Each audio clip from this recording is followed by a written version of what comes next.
Topic 7, angles, 7.1, revolutions. We use angles to measure turning movements. When the hand of a clock starts at 12 and moves around until it reaches 12 again, it has gone through one complete turn or one complete revolution. So we can see the arrow moving, so whenever it goes from the top, and every time it reaches the X again, that passes through one complete turn. So from now, we've got one turn, two turns, three turns, or three revolutions. If it had turned from the 12 o'clock position round to the 6 o'clock position, it would have gone through half a revolution.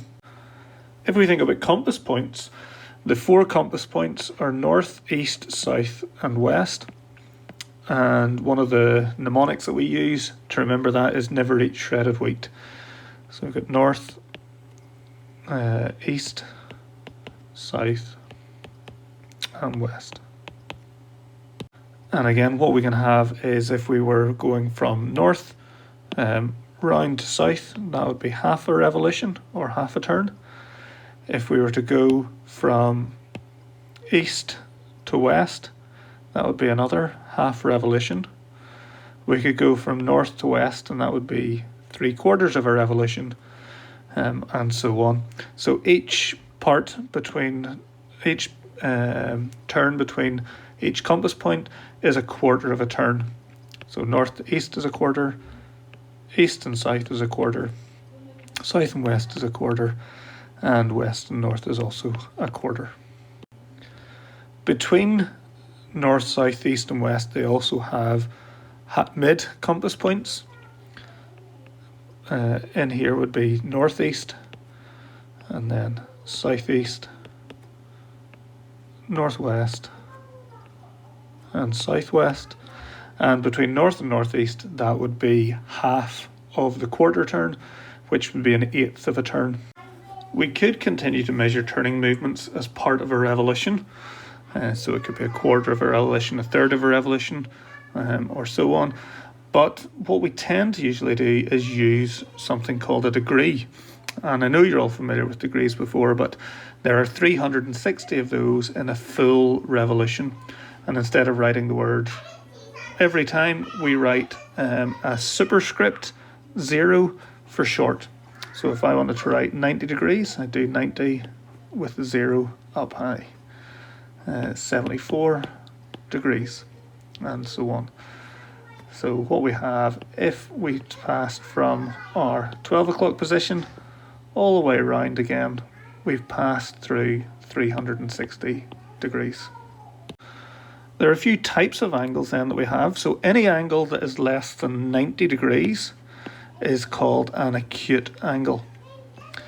An angle that is equal to 90 degrees is called a right angle, and they are denoted with a small square shown in between the angle. Any angle between 90 and 180 degrees is called an obtuse angle, and any angle greater than 180 is called a reflex angle. Clock faces, we know that there are 360 degrees in a full turn or a full revolution, and we know that a clock face has 12 numbers on it. 12 at the top, 6 opposite it, 3 and 9 in the east and west position, if we were to think about it in compass points, and then obviously going from 1 to 12 in numerical order. The angle between each two numbers, two consecutive numbers, is the full revolution divided by the number of turns or part turns there are, which are 12. So 360 divided by 12 is 30 degrees. So between 1 and 2 is 30 degrees. Between 2 and 3 would also be 30 degrees. Between 6 and 7 is 30 degrees. And what we can do, we can use that to figure out how many degrees there are between several numbers. So if I wanted to go from 8 to 12, 8 to 12 is 4 hours, which is going to be 4 portions of 30 degrees. Which is 120 degrees. So we could add that up piece by piece if we want, but obviously multiplication is a much quicker way to do that. If I wanted to get from 2 o'clock to 12 o'clock, then that's 10 hours, and then 10 times 30 degrees would be 300 degrees. So the clock face, which has 12 numbers on it, completes a full revolution. And one revolution is 360 degrees, so 360 degrees is 12 hours. So then to work out 1 hour, we divide by 12, and we get 30 degrees.